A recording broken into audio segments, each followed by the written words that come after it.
दृष्ट्वा निपतितं भूमौ दिवश्च्युतिमिवामरम्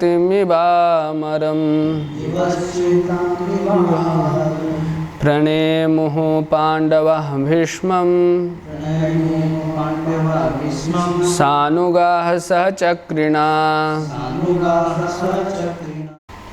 शब्दार्थ दृष्ट्वा देखकर, निपतितम लेटे, भूमौ भूमि पर, दिवः आकाश से, च्युतम गिरे हुए, इव सदृश, अमरम देवता, प्रणेमुः प्रणाम किया, पांडवा पांडु पुत्रों ने, भीष्मम भीष्म को, स अनुगाह अपने छोटे भाइयों सहित, सह सहित, चक्रिणा चक्रधारी भगवान।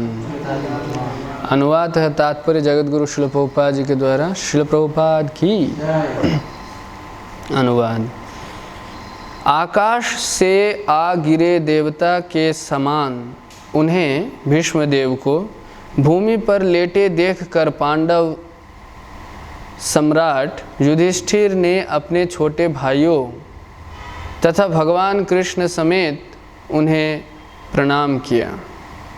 तात्पर्य, भगवान कृष्ण भी महाराज युधिष्ठिर के ममेरे भाई तथा अर्जुन के अंतरंग सखा थे, लेकिन सारा पांडव परिवार कृष्ण को पूर्ण पुरुषोत्तम भगवान के रूप में जानता था। भगवान को यद्यपि अपने परम पद का आभास रहता था, तो भी वे मनुष्य की तरह आचरण करते थे। अतएव उन्होंने भी मरणासन भीष्मदेव को अपने को राजा युधिष्ठिर का छोटा भाई मानकर प्रणाम किया। नमो विष्णुपादाय कृष्ण पृष्ठाय भूतले श्रीमते भक्ति वेदांत स्वामिनिति नामिने। नमस्ते सारस्वते देवे गौरवाणी प्रचारिणे निर्विशेष शून्यवादी पाश्चात्य देशतारिणे। जय श्री कृष्ण चैतन्य प्रभु नित्यानंद श्री अद्वैत गदाधर श्रीवासादि गौर भक्त वृंद। हरे कृष्णा कृष्ण कृष्ण हरे हरे, हरे राम राम राम हरे हरे।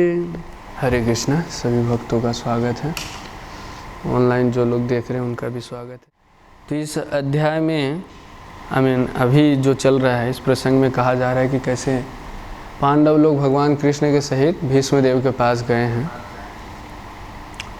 भीष्मदेव से परामर्श लेने के लिए, गाइडेंस लेने के लिए। तो यहाँ पर जब पहुँचे भीष्मदेव के पास, तो वहाँ पर युधिष्ठिर महाराज और बाकी जितने पांडव हैं, भीम, अर्जुन, नकुल, सहदेव, सभी भीष्मदेव को प्रणाम कर रहे हैं और साथ ही साथ भगवान कृष्ण भी प्रणाम कर रहे हैं भीष्मदेव को, ये बताया जा रहा है। तो तात्पर्य में प्रभुपाद जी तुरंत क्लियर करते हैं कि भगवान को यद्यपि अपने परम पद का आभास रहता था, तो भी वे मनुष्य की तरह आचरण करते थे। अतएव उन्होंने भी मरणासन भीष्मदेव को अपने को राजा युधिष्ठिर का छोटा भाई मानकर प्रणाम किया। तो प्रभुपाद जी बहुत ही निपुणता से ये क्लैरिफिकेशन कर रहे हैं, स्पष्ट कर रहे हैं बात को, क्योंकि भ्रम में पड़ना बहुत आसान है इस दुनिया में। तुरंत लोग भ्रमित हो जाते हैं, तुरंत कंफ्यूज हो जाते हैं कुछ ऐसे लीला पढ़कर और देखकर। जैसे ही सुनते हैं कि भीष्मदेव को प्रणाम किए भगवान, तो फिर तुरंत आवाज़ उठ जाएगा कि अरे फिर तो भगवान कृष्ण परम पुरुषोत्तम भगवान नहीं है, क्योंकि वो प्रणाम कर रहे हैं भीष्मदेव को। जैसे कई बार लोग कहते हैं ना कि श्री रामचंद्र जी जब रावण से लड़ना था उससे पहले वे शिव जी का पूजा किए थे। तो जब शिव जी का पूजा किए वो, तब फिर वो कैसे भगवान हुए? शिव जी उनसे बड़े भगवान हैं, हमें उनसे श्रेष्ठ हैं। लेकिन भगवान कृष्ण सुदामा जी का भी पूजा किए थे। सुदामा विप्र भी जब उनसे मिलने आए थे तो इतना खुश हो गए अपने मित्र से मिलकर भगवान। तो उनका वो ब्राह्मण थे सुदामा वर्ण से, और भगवान कृष्ण एक वैश्य क्षत्रिय का भूमिका निभा रहे थे। तो उस दृष्टि से भगवान उनका एकदम ब्राह्मण जैसा सत्कार किया, आरती उतारे। तो ये सब, और मतलब जैसे देवताओं की पूजा की जाती है उस प्रकार से सुदामा का पूजा हुआ वहाँ पर। तो इसका अर्थ ये नहीं कि अब सुदामा भगवान बन गया, अब कृष्ण जो है वो भगवान का पद छोड़ दिए। कृष्ण भगवान हमेशा से है और हमेशा से रहेंगे। तो कई बार ऐसा भ्रम में पड़ जाते हैं लोग, इसलिए प्रभुपाद जी बहुत सुंदर से यहाँ पर क्लियर कर रहे हैं ये सब बातें। तो भगवान कृष्ण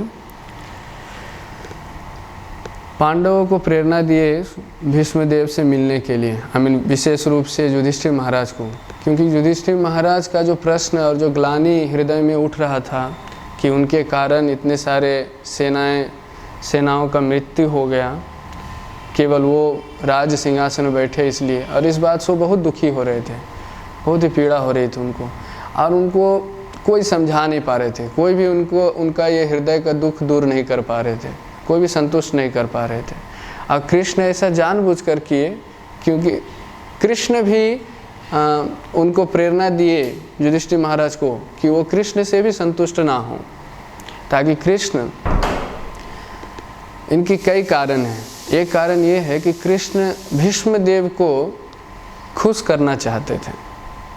भीष्मदेव को कैसे खुश करना चाहते थे कि भीष्मदेव हमेशा से चाहते थे कि युधिष्ठिर महाराज राजा बने, भले ही उनके विरोध में लड़ रहे थे वो, लेकिन वो चाहते थे कि युधिष्ठिर राजा बने, पांडव लोग राज्य करें, और पांडव जो है क्योंकि वो धर्म के आधार पर राज्य करेंगे, ये उनका इच्छा था। वो चाहते, वो उनका ये सपना था कि युधिष्ठिर महाराज को राजवेश में देखेंगे, युधिष्ठिर महाराज इस राजगद्दी पे बैठे हस्तिनापुर में, चक्रवर्ती सम्राट है वो युधिष्ठिर बने, ये उनका इच्छा था। वो तो इस इच्छा को पूर्ति करने के लिए भगवान जो है ये आयोजन किया कि युधिष्ठिर महाराज भ्रम में पड़े, भ्रम में डाला गया उनको, ताकि भीष्मदेव के पास राजवेश में पहुँचेंगे और फिर भीष्मदेव जो है उनको उपदेश देंगे, और भीष्मदेव जो है प्रसन्न होंगे उनको देख करके।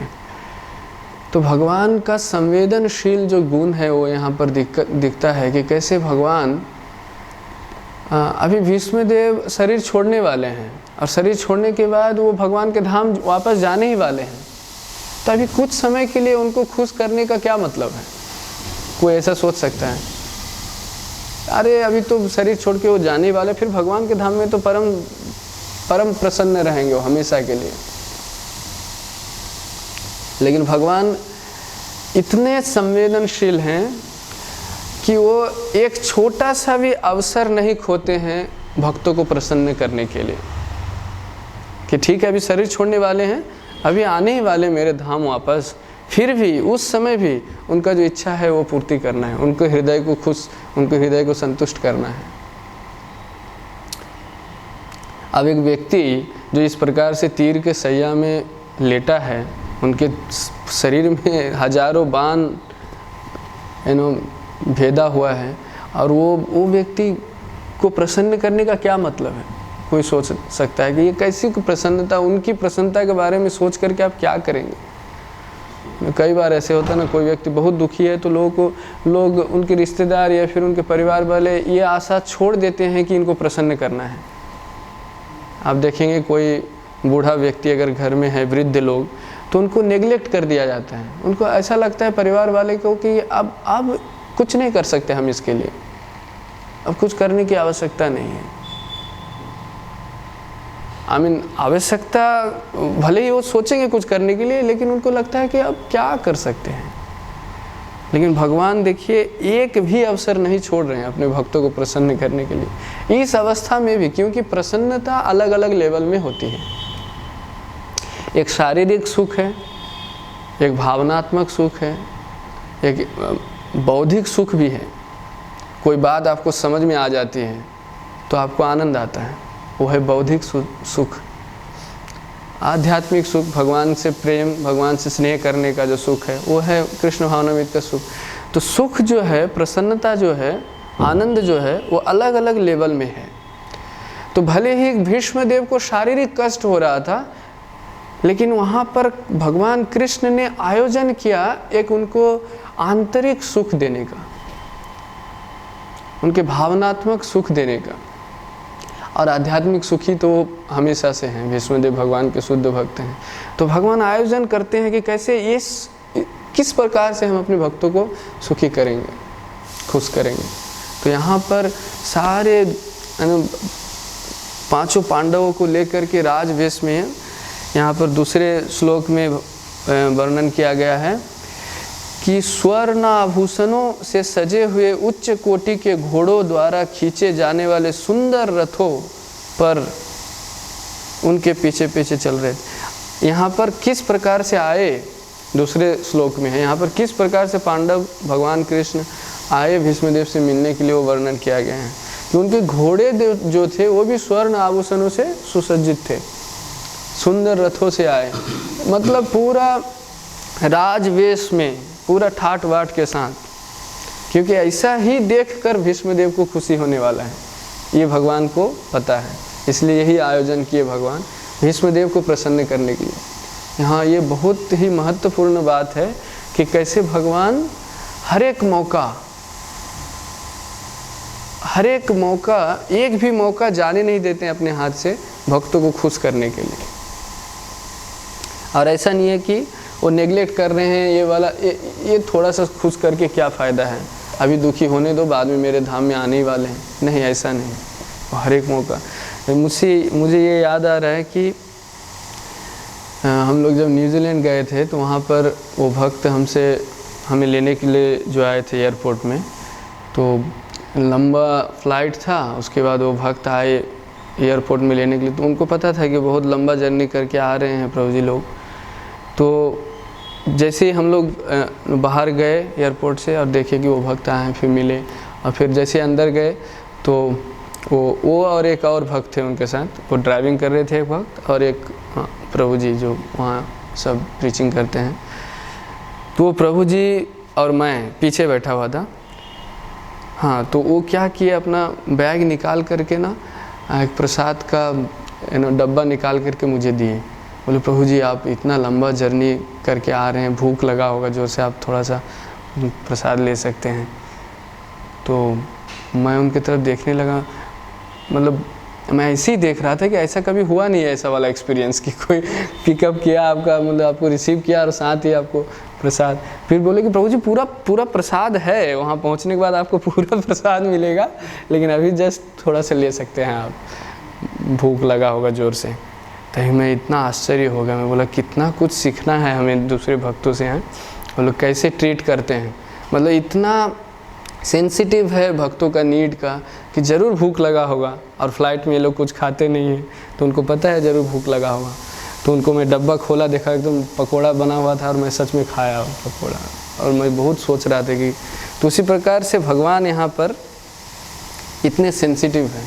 ऐसा नहीं कि जैसे वो भक्त ऐसा नहीं सोचे कुछ देर बाद तो अभी आधा घंटा का ड्राइविंग है, उसके बाद तो प्रसाद मिलने ही वाला है, तो क्यों इतना बंदोबस्त किया जाए। नहीं, वो पैक करके अच्छा से लेके आया, आधा घंटा भी कम से कम शांति मिलेगा ऐसा सोच करके। तो उसी प्रकार भगवान कृष्ण ये नहीं सोच रहे हैं कि कुछ समय की तो बात है, ये भगवत धाम जाने ही वाले हैं, ऐसा नहीं सोच रहे हैं। सोच रहे ठीक है भगवत धाम जाने वाले, लेकिन मैं कुछ समय के लिए इनको सुख का आयोजन करता हूँ। और एक कारण भीष्मदेव के द्वारा युधिष्ठिर महाराज के जो शोक है उनको संतुष्ट करने के लिए, युधिष्ठिर महाराज के हृदय को संतुष्ट करने भीष्मदेव के द्वारा ये कार्य संपन्न कराने के पीछे भगवान का और एक कारण था। वो कारण ये है कि एक शिक्षा देना चाहते हैं भगवान कि हमारे जीवन में ना पूरा कम्युनिटी का ज़रूरत है, आवश्यकता है। ऐसा नहीं कि किसी एक भक्त ही जीवन में चाहिए और कोई नहीं चाहिए, ये फिर केवल भगवान चाहिए और कोई नहीं चाहिए। नहीं, पूरा कम्युनिटी ऑफ डिवोटीज चाहिए। जैसे कि एक बच्चा का संपूर्ण विकास हो, इसके लिए केवल माँ चाहिए क्या? माँ का बहुत बड़ा रोल है उस बच्चे के जीवन, बहुत बड़ा मतलब सर्वोत्तम रोल माँ का ही है। माँ शारीरिक पोषण भी करती है और बच्चे का इमोशनल विकास भी माँ कराती है, और हर तरह से माँ का बहुत बड़ा रोल है, आपको सबसे बड़ा रोल है। लेकिन इससे ये बात सिद्ध नहीं होती कि केवल माँ ही चाहिए, दूसरे लोगों का भी रोल है, पिता का, दादा दादी का, अंकल्स या आंट्स का, सबका रोल है।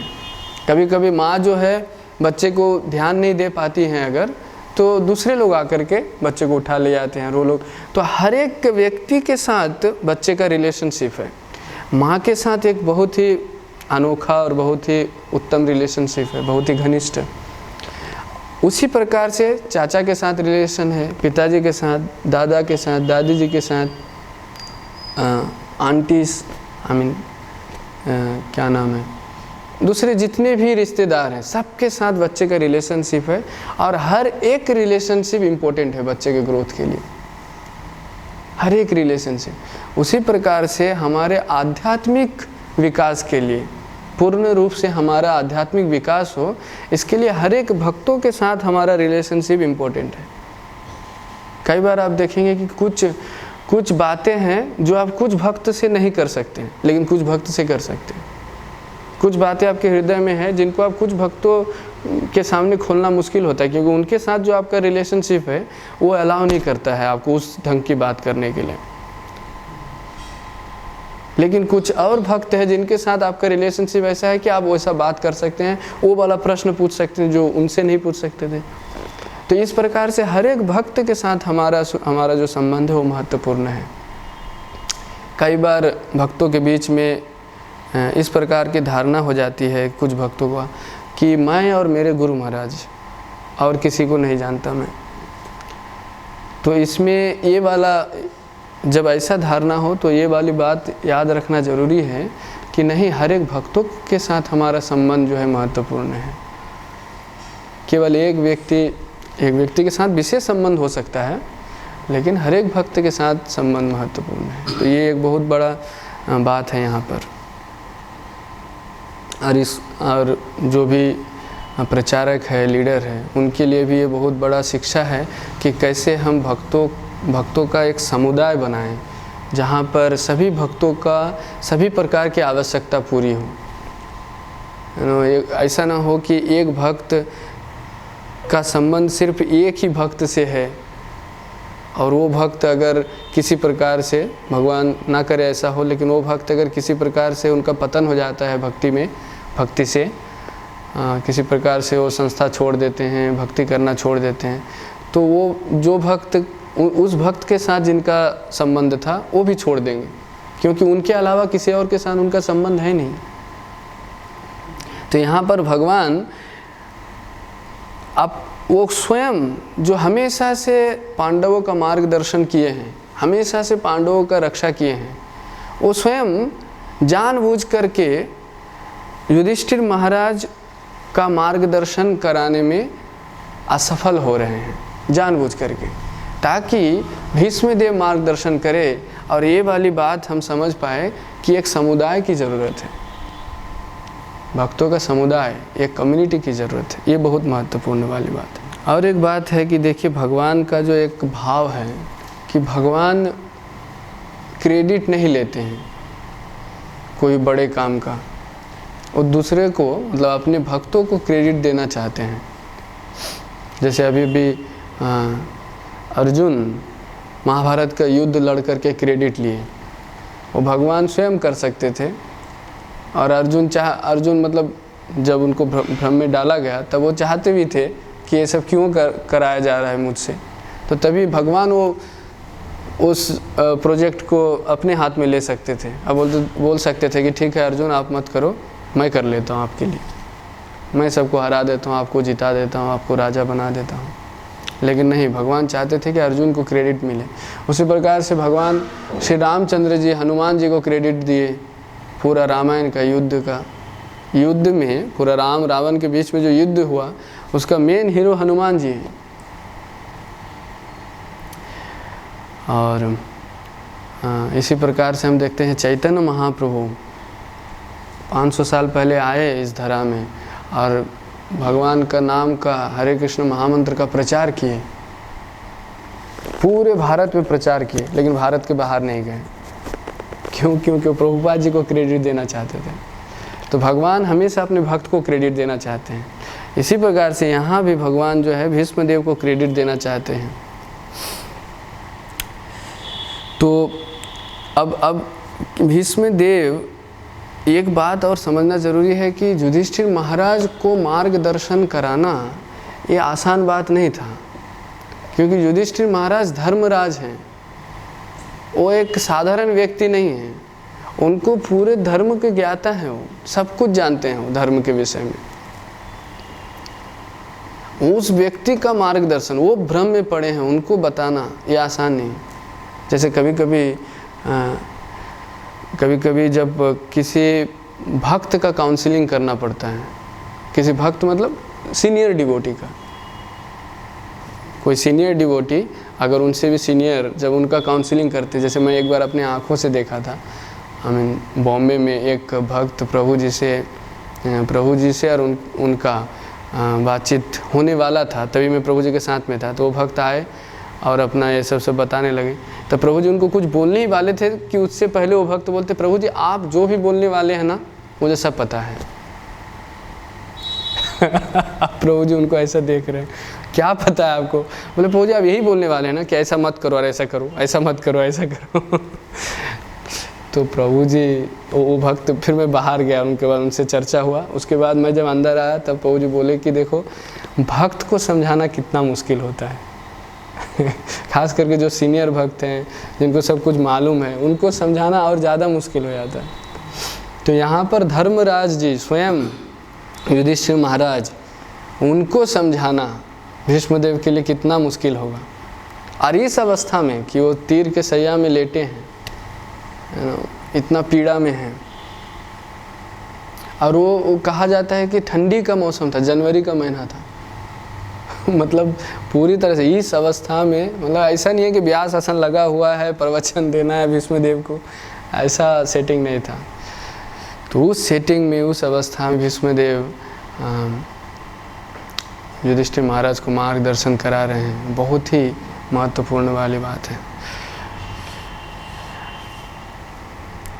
तो ये जो अध्याय है ना, ये बहुत महत्वपूर्ण है कि कैसे भीष्मदेव और युधिष्ठिर महाराज का बीच का जो संवाद है, उस संवाद में दोनों शिक्षा मिलता है कि कैसे जीवन जीना है और कैसे इस शरीर को छोड़ना है। दोनों शिक्षा, यही दो कार्य तो कर रहे हैं लोग, जीने का कार्य और मरने का। मरने में किसी का ध्यान नहीं जा रहा है, क्योंकि लोगों को लगता है कि ये बहुत ही अशुभ बात है, ये बहुत ही गलत बात है कि मरना है। नहीं, गलत बात क्या है? ये तो शरीर इतना दुखदायी है, इसको छोड़ना गलत बात नहीं है। हाँ, अगर इसको छोड़ के दूसरा ऐसे ही शरीर धारण कर रहे हैं जो दुखदायी है, तो फिर गलत बात है, तो फिर लॉस हो गया। लेकिन इसे छोड़कर कुछ ऐसा जीवन मिल रहा है जो सच्चिदानंद है, इटर्नल है, full of bliss and knowledge है, तो फिर ये दुख की बात नहीं है, ये तो बहुत प्रसन्नता की बात है। तो कैसे जीना है और कैसे ऐसे मरना है कि हमें इटर्नल लाइफ मिले, वो दोनों बात की चर्चा इस अध्याय में होने वाला है।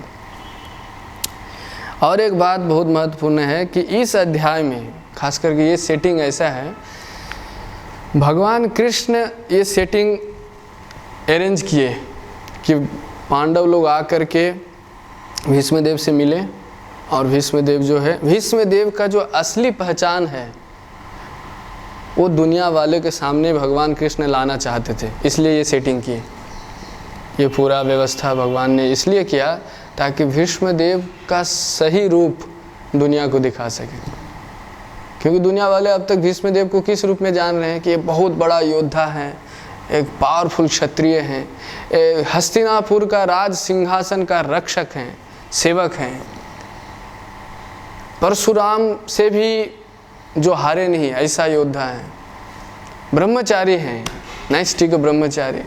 इस प्रकार से अलग अलग पहचान है भीष्मदेव का लोगों के मन में, लोगों के हृदय में। लेकिन भगवान यहाँ पर एक विशेष पहचान और मुख्य पहचान करा देने वाले हैं दुनिया को भीष्मदेव का। वो विशेष और मुख्य पहचान ये है कि भीष्मदेव एक महाजन है और शुद्ध भक्त है, वो पहचान कराने वाले हैं। और भगवान का भी पहचान भीष्मदेव कराने वाले हैं दुनिया से।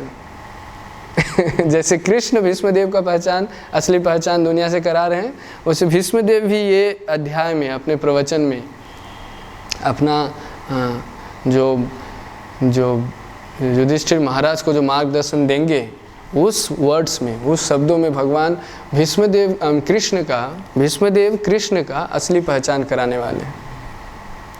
मतलब दोनों में अभी दुए लागे होड़ा होड़ी। प्रभुपाद जी जो कहते हैं कि भक्त और भगवान में कंपटीशन चलता है। भगवान भक्त का गुणगान कराना चाहते हैं, गुणगान हो ऐसा चाहते हैं, और भक्त भी चाहते हैं कि भगवान का गुणगान हो।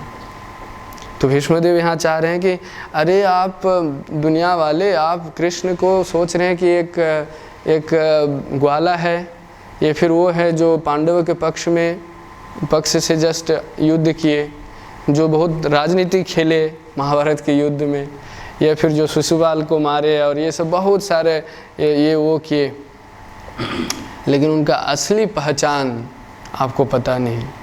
और वो पहचान है कैसे भगवान का परम पुरुषोत्तम पद।